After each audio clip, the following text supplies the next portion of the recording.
Welcome to the show. I'm James Brown, and this is Living and Aging with Pride. And I've got two great guests with me today, Dr.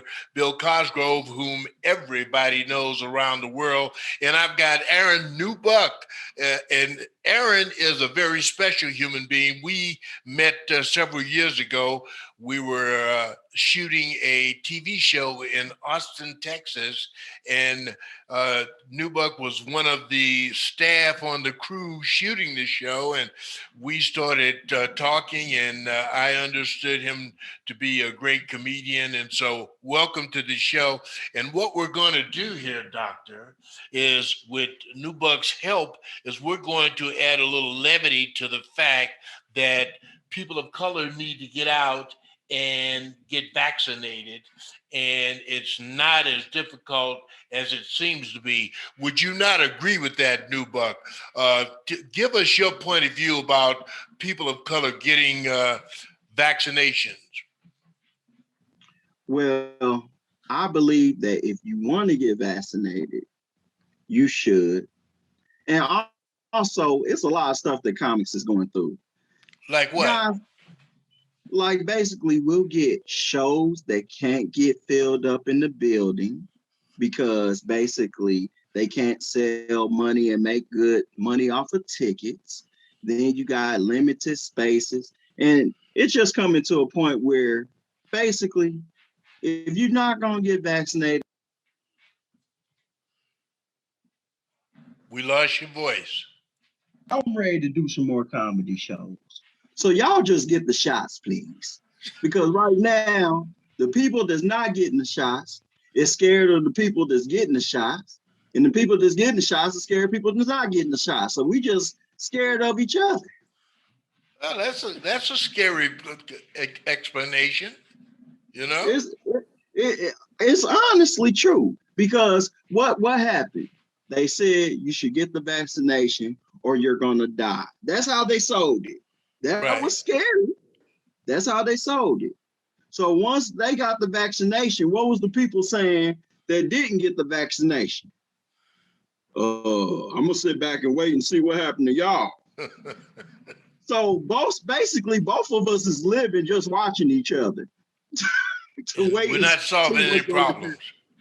It's not solving any problem. You want to add to that, Bill? Well, I'm not sure how to bring any levity to it, but again, Right. we are in a war, and we've lost more Americans than we lost in World War II. And in a war, you get to choose sides. You can be for the invader and keep the invader warm and give the invader to your neighbor, or you can be on the defenders and do the defense things like wear your mask and keep your distance and get your shot. But it really comes down to which side do you want to be on. And again, that's not very lighthearted. Sorry. Well, it depends. Some people might want to die. I know a few that's ready to go. So I would say to them, if you're ready to go, let me get your casket ready now and join us later. Right, but that's not what's getting told. That instead of saying, okay, I'll get your casket ready, they saying, no, you gotta get it, no matter what. So it's like no option. Well, I wanted you on because I knew you would add a little humor to the whole process here. It is a very serious situation, and we need to alert everybody. And I would hope that with your humor and your comedy that you would let them know the only way that they can attend your show is to be well and be safe and be secure, and vaccination offer that opportunity. Of course, and one thing that's a benefit for the people that's getting vaccinated is for the older people, because they're really the ones who need it. Because at the end of the day, all the wisdom that they're passing on to us is going to be lost. Right. If we can just keep our older people around and keep laughter, because no matter what, laughter is good medicine for our older generation. Right. It's good laughter. And when we sit up and set up something for good health, good laughter and humor, and better financially in life, everybody's living in Miami everywhere.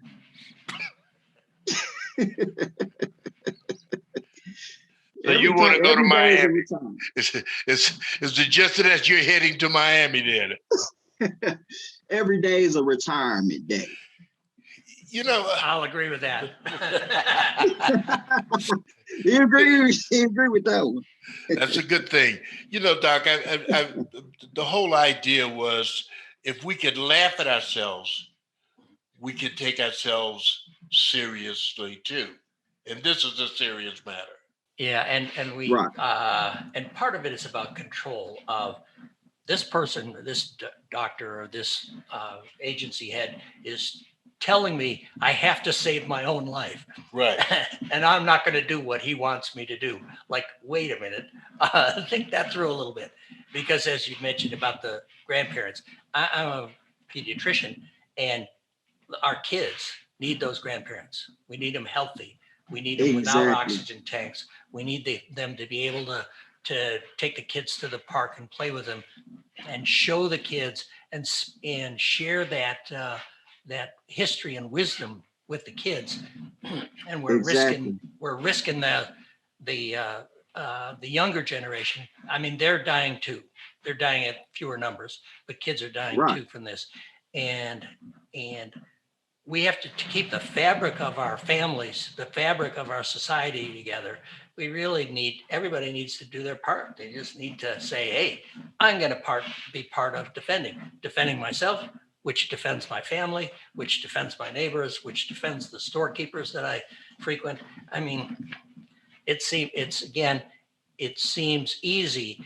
And yet for some people, that whole idea of you can't be the boss of me overrides all of that. Right.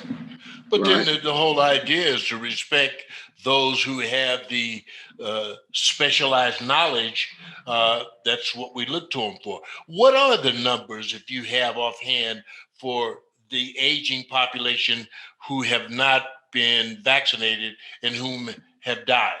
What are those numbers? I haven't looked at them recently, but the proportion of the elderly that is dying is cut back down a lot because of the vaccines. Right. And now the biggest proportion is the young adults, the 20, 30 adults, 20 and 30-year-olds are the ones who are getting sick the most, dying the most because they. Right. And that's why I gave that example of the younger adults have the attitude of, well, hey, we don't want to get told what to do. We're going to try to beat the odds. If we are told that if we don't get this shot, we're going to die. The younger crowd is like, hey, I got to see it. Yeah. Well, it's hard to get through that messaging because in fact, they are in control. They are in control of their destiny. And unfortunately, they are also in control of the destiny of their neighbor. And I wish they would see it as not being powerless of doing what somebody tells them to do, but being powerful. As a pediatrician, I've had the privilege of saving hundreds of lives. And each one of those times, it was a gift to me because it gave me power and dignity because I had the privilege of being there to save a baby's life. And, you get to have that privilege. You get to save a life if you get the shot. You get to save a life if you get the shot. Right. You get to be part of that gift to your community if you become part of the protector part of the half of the society rather than the risk taker half of society. So it's important if we want to preserve our communities, if we want to preserve our social environment, we need to take care of one another. And one of the ways to do that is to get vaccinated. Stay healthy, stay preserved, keep ourselves in line with things. Now I know, Newbuck, that you're about to appear on Comedy Central and a whole bunch of stuff is going on, you know. Nah, I can't let you get away with that one. I ain't no movie star now. Well, you ought to be, you know. I appreciate you coming on and sharing a little bit of your levity with us. There's got to be some things we need to do right now. And what are those things? Well, somehow our society has to decide how to vet information, Right. because we've got a lot of Educate. disinformation going on. People deliberately messing with our brains, feeding us Exactly. lies, and then everybody down the line repeats the lie and repeats the lie and repeats the lie. So it starts looking like truth. And we have to figure out a way of figuring out, who do you trust with the truth? And that is, you know, the people around you who are careful, the people around you who care about you, Right. and the people around you who care about truth. And that's, you know, everybody from your tech friends and your science friends and your religious friends. I like the way you're holding your hands out as if you were waiting for me to put some gold chips in there. It's not going to happen. But you can believe in living and aging with pride, because this is a show about bringing you all the right information to preserve your lives and enhance your life and to make life better for all of you. So as we close out, I want to ask you, Newbuck, to chip in and what's your words of wisdom for us as we go off into the sunset through this pandemic? Well, for one, everyone, please wash your hands. And for two, let's wear our mask. Even though we still got the shots, let's still be cautious. Because that's one thing that's driving everything crazy right now. Everybody think because they're allowed to go outside that they're allowed to still get close and comfortable with everyone and still hugging and yelling in each other's areas and all that. But my words of wisdom is, let's still stay safe and be cautious and take your vitamins. Vitamins are good for you. And Doctor, I'll let you share your words of wisdom. I like all of those words of wisdom. And the other part of it is, we each have the opportunity to give gifts to our neighbors and friends, the gift of their saving their life. And it's an opportunity, it's a privilege to have that power to help somebody else save their life. So I wish all of our neighbors would be part of that. And that's what I'm talking about. So we're going to keep coming to you with these messages. I want to thank Newbuck for being on. You know, I love you. You know, I thank you. I thank y'all for even letting me come on your platform and, you know, yell in the camera at you. You got it. And Doctor, as always, it's my sidekick. Till next time, I'm James Brown, and you're not. God bless you all. Until next time, take care. Bye-bye.